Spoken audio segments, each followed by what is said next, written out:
Welcome to my YouTube channel chemistry time. अपन study करते हैं रिंग सिंथेसिस। उसके अंदर अपन ने उसके सिंथेसिस के दो मेथड देख लिए थे, Wenker method and Gabriel method. अब आज अपन third method chlorination and of tetra alkynes को डिस्कस करेंगे।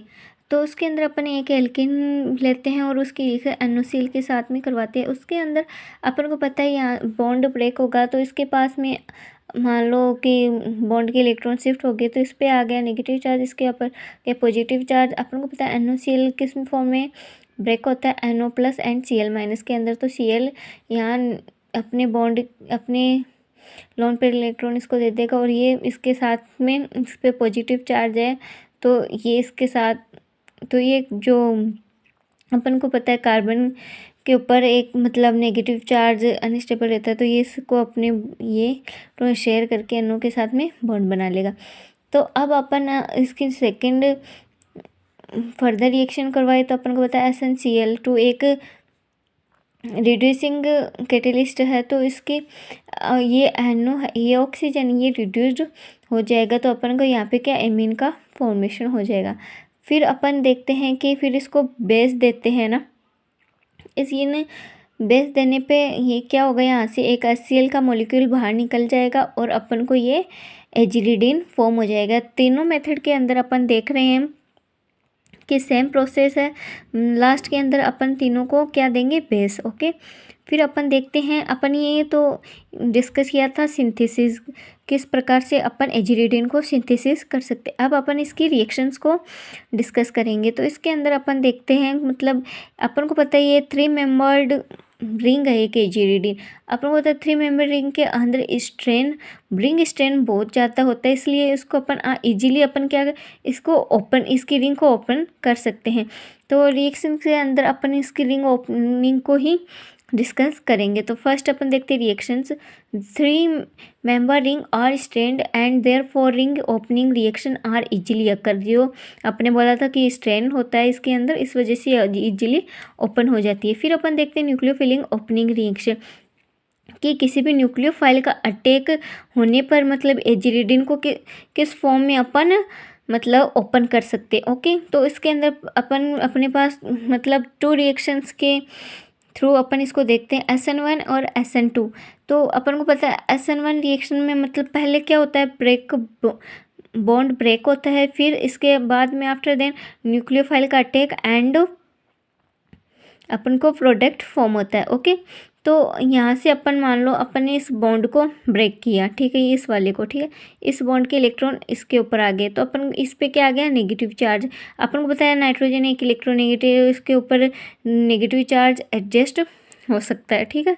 तो अब यहाँ से बॉन्ड ब्रेक होने पे अपन को ये मान लो ये प्रोडक्ट फॉर्म हुआ ना। अब यहाँ पे अपन न्यूक्लियोफाइल का अटैक करवाते हैं, तो इसके ऊपर अपन को पता है पॉजिटिव चार्ज है। अब इसके न्यूक्लियोफाइल को देख इलेक्ट्रोनेगेटिव स्पीसीज होती है, तो ये अपने मतलब इस पॉजिटिव कार्बन को अपनी इलेक्ट्रॉन शेयर करके इसके साथ में बॉन्ड बना लेगा। ओके, फिर अपन एक देखते हैं SN2 रिएक्शन। SN2 रिएक्शन के अंदर अपन को क्या देखने को मिलता है कि इसके अंदर पहले बॉन्ड मतलब ब्रेक नहीं होता है, इसके अंदर क्या है, न्यूक्लियोफाइल का अटैक फर्स्ट पहले होता है, फिर आफ्टर देन बॉन्ड ब्रेक होता है, ठीक है। तो इसके अंदर यहाँ मान लो अब न्यूक्लियोफाइल का अटैक, अब अपन को यहाँ पे एक स्टेरिक हिंड्रेंस देखने को मिल रहा है यहाँ पे ना, क्योंकि यहाँ पे 2 एल्किल ग्रुप है, ये यहाँ से नाइट्रोजन, यहाँ पे कार्बन से, तो ये उस साइड से अटैक करेगा जहाँ से मतलब इसको लेस हिंड्रेंस स्टेरिक हिंड्रेंस हो। अब लेस स्टेरिक हिंड्रेंस अपन को किस साइड से देखने को मिल रहा है, मान लो यहाँ पे 2 बल्कि ग्रुप जुड़े हुए, और ये इस तरफ ये नाइट्रोजन है जो कि एक मोर नेगेटिव मतलब नेगेटिव एटम है ना, इलेक्ट्रोनेगेटिव एटम है। अब यहाँ पे इस साइड में ये किससे, कार्बन ग्रुप से जुड़ा हुआ, तो यहाँ से अपन को न्यूक्लियोफाइल का अटैक देखने को मिलेगा, ठीक है। तो इस साइड से अपन न्यूक्लियोफाइल का अटैक करवाते हैं, क्योंकि यहाँ से इसको लेस हिस्टेरिक हिंड्रेंस शो हो रहा है, ठीक है, प्रोवाइड हो रहा है। तो अब यहाँ से अटैक करवा दिया, ठीक है। अब अपन को पता है कार्बन की वैलेंसी अब कितनी हो गई है, इसके अंदर देखें तो 1 2 3 4 5 तो अपन को पता है कार्बन के वैलेंसी के अंदर कितने 4 इलेक्ट्रॉन है, तो ये 4 ही बॉन्ड बना सकता है मैक्सिमम, तो इसके अंदर ये 4 बॉन्ड बना सकता है। तो ये क्या करेगा, अब इस बॉन्ड को ब्रेक करेगा, ठीक है। फिर आफ्टर देन अपन को ये रिंग की ओपनिंग देखने को मिल जाती है, ठीक है। फिर अपन इसके मतलब ये थ्योरी मटेरियल है जो अपने यहाँ पे डिस्कस किया, तो एक बार आपको मैं रीड करके बता देती हूँ। Substitute aziridine steric in rare case the predominantly attack of nucleophile in a less steric red side and reaction proceed via a asymptote mechanism, push mechanism भी इसको कहते हैं।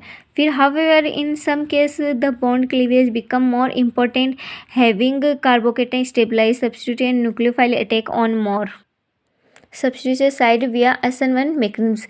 ये SN1 mechanisms को देखेंगे। तो इसके अंदर अपन ने मान लो ये लिया है ना एजिरिडिन, तो इसके अंदर अपन क्या करते हैं SN2 रिएक्शन, ये जो अपन ने पीछे देखा था वही है सेम, कि पहले इसके अंदर मतलब कोई भी न्यूक्लियोफाइल, अब मान लो यहाँ पे न्यूक्लियोफाइल अपन ने क्लोरीन ले रखा है, ठीक है। तो अब इस क्लोरीन का अटैक करवाएंगे, ठीक है। तो SN2 मैकेनिज्म, पहले SN2 मैकेनिज्म के अकॉर्डिंग अपन देखें तो अपन को पता है फर्स्ट ले न्यूक्लियोफाइल का अटैक होगा, फिर आफ्टर देन अपन को बॉन्ड ब्रेक होगा। तो इसकी रिंग ओपनिंग करने के लिए अपन मान लो क्लोरीन का अटैक करवाते हैं यहाँ पे, ठीक है, हो गया। क्योंकि ये उस कर तो इस कार्बन पे भी सकता था, पर यहाँ पे इसको स्टेरिक हिंड्रेंस है, बल्कि इस कार्बन के ऊपर अपन को कोई भी स्टेरिक हिंड्रेंस देखने को नहीं मिल रहा, ठीक है। तो ये इस कार्बन से न्यूक्लियोफाइल आकर अटैक कर लेगा, फिर उसके आफ्टर देन ये बॉन्ड क्लीवेज हो जाएगा, ठीक है। तो अपन को इस रिंग की ओपनिंग देखने को मिल जाती है। फिर अपन देखें SN1 मैकेनिज्म के थ्रू, तो इसके अंदर भी यही है कि पहले इसके अंदर बॉन्ड ब्रेक होगा, आफ्टर देन इसके ऊपर न्यूक्लियोफाइल का अटैक होगा, तो अपन को रिंग की ओपनिंग देखने को मिल जाती है। फिर अपन देखते हैं इलेक्ट्रोफिलिक रिंग ओपनिंग, वो तो अपन ने देखी थी न्यूक्लियोफिलिक, कोई भी न्यूक्लियोफाइल है उसकी प्रेजेंस में किस प्रकार अपन रिंग को ओपन कर सकते हैं। अब अपन देखेंगे कि इलेक्ट्रोफिलिक रिंग, कोई भी मान लो इलेक्ट्रोफिलिक है उसकी तरह अपन कैसे रिंग को ओपन कर सकते हैं। अब अपन को पता है कि नाइट्रोजन है, नाइट्रोजन के ऊपर नेगेटिव चार्ज है, ये नेगेटिव मान लो, इसके ऊपर ये लोन पेयर भी अपन इनको मान सकते हैं, ठीक है। तो अब यहाँ पे इसके ऊपर नेगेटिव चार्ज तो है ही, तो अब इसको ओपन, रिंग को ओपन करने के लिए अपन देखते हैं, ठीक है। ये अपन इसकी कोई भी H+ आयन के साथ में इसकी रिएक्शन करवाई, तो ये इसके पर पॉजिटिव, ये एक इलेक्ट्रोफिलिक है क्योंकि इसके पास में इलेक्ट्रॉन की कमी है, तो इसको क्या चाहिए इलेक्ट्रॉन, जो कि नाइट्रोजन के पास में लोन पेयर इलेक्ट्रॉन है, तो ये इसके साथ में क्या बॉन्ड बना लेगा, ठीक है। बॉन्ड बनाने के बाद में क्या हो जाएगा कि इस नाइट्रोजन पे पॉजिटिव चार्ज आ जाएगा, जो कि नाइट्रोजन नेगेटिव चार्ज को तो मतलब ये इलेक्ट्रोनेगेटिव होने की वजह से ये एक्सेप्टेबल है कि नेगेटिव चार्ज को तो अपने ऊपर रख सकता है, बट ये पॉजिटिव चार्ज को नहीं रख सकता। तो ये क्या करेगा, इस बॉन्ड को ब्रेक करेगा, इस बॉन्ड के इलेक्ट्रॉन अपनी ओर अट्रैक्ट कर लेगा और यहाँ पे क्या आ जाएगा पॉजिटिव चार्ज, और अपन फिर आफ्टर देन यहाँ पे कोई न्यूक्लियोफाइल का अटैक करवाएंगे, तो ये क्लोरीन और ये रिंग की ओपनिंग इस प्रकार अपन को देखने को मिल जाएंगे।